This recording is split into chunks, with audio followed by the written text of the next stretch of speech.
আসসালামু আলাইকুম রহমতুল্লাহ। ইন্নাল হামদুলিল্লাহ নাহমাদুহু ওয়া নুসাল্লি ওয়া নুসাল্লিমু আলা রাসূলিল কারীম। আম্মা বা'দ, আউযু বিল্লাহি মিনাশ শাইতানির রাজীম। বিসমিল্লাহির রহমানির রহিম।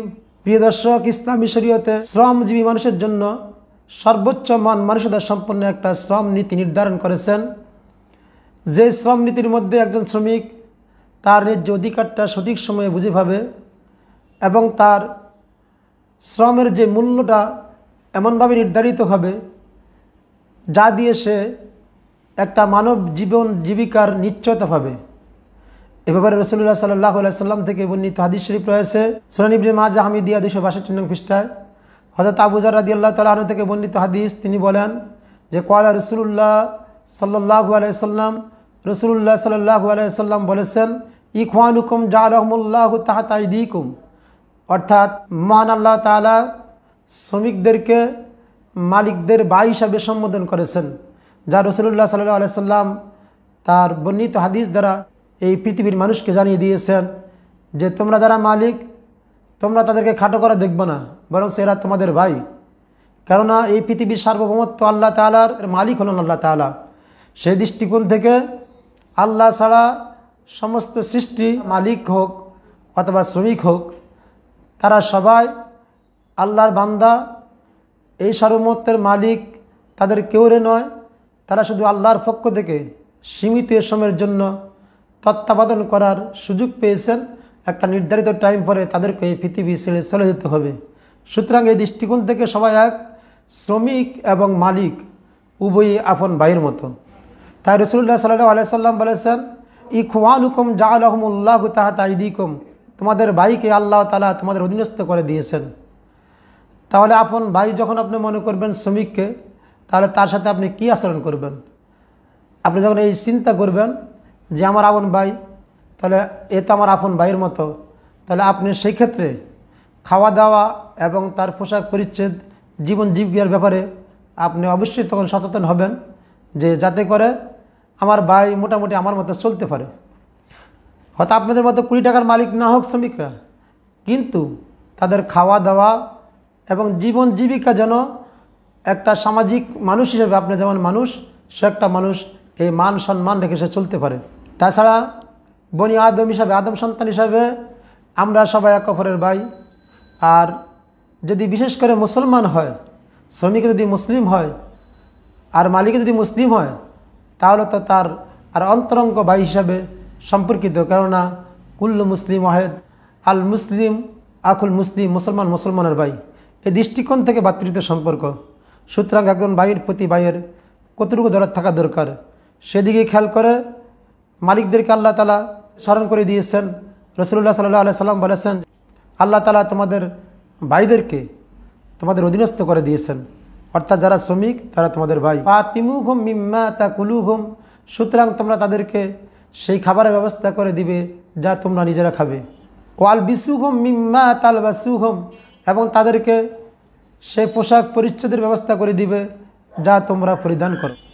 এই হাদিসের দিকে আমরা লক্ষ্য করলে বুঝি, যেখানে মালিক তার খাওয়া দাওয়া এবং পোশাক পরিচ্ছদের ব্যবস্থা গ্রহণ করে না, শুধু তার নির্ধারিত বেতন ভাতা নির্ধারণ করে, সেই ক্ষেত্রে তাকে এই পরিমাণ বেতন ভাতা দেওয়া দরকার, যেই বেতন ভাতা দিয়ে সে মালিকের মতো খাওয়া দাওয়া এবং পোশাক পরিচ্ছদের জীবন জীবিকা নির্বাহ করতে পারে। ওয়ালা তুকাল্লিফুহুম মা ইয়াগলিবুহুম, এবং তাদেরকে সাধ্যের বাইরে এমন কাজ চাপিয়ে দিও না যে কাজের কারণে তারা পরাভূত হয়ে যাবে, অর্থাৎ তাদের কাছে কাজ করা কষ্টসাধ্য হয়ে যাবে, কাজ করতে পারবে না। আর ফাইন কাল্লাফতুমুহুম, যদি এমন ধরনের কোনো কাজ তাদেরকে দাও, তাহলে ফাআইউনুহুম, তাহলে তাদেরকে এই কাজ যেন তারা উঠে নিতে পারে সে ব্যাপারে তোমরা তাদেরকে সাহায্য করবে। তাহলে প্রিয় দর্শক, রাসূলুল্লাহ সাল্লাল্লাহু আলাইহি সাল্লামের হাদিস থেকে আপনারা বুঝতে পারছেন যে একজন শ্রমিকের বেতনটা কীরূপ নির্ধারণ করতে হবে এবং তার প্রতি কি ব্যবহার করতে হবে। যেখানে ভাই ভাইয়ের সম্পর্ক, সেখানে তো সম্পর্কটা এমন হওয়া উচিত যে সম্পর্কের মধ্যে স্নেহ থাকবে, শ্রদ্ধা থাকবে, সৌহার্দ্যপূর্ণ ভূমিকা থাকবে, বিশ্বস্ততা থাকবে। কেননা ভাই ভাইয়ের কল্যাণে তো কামনা করবে, যাতে করে শ্রমিক এবং মালিক উভয়ই লাভবান হয়।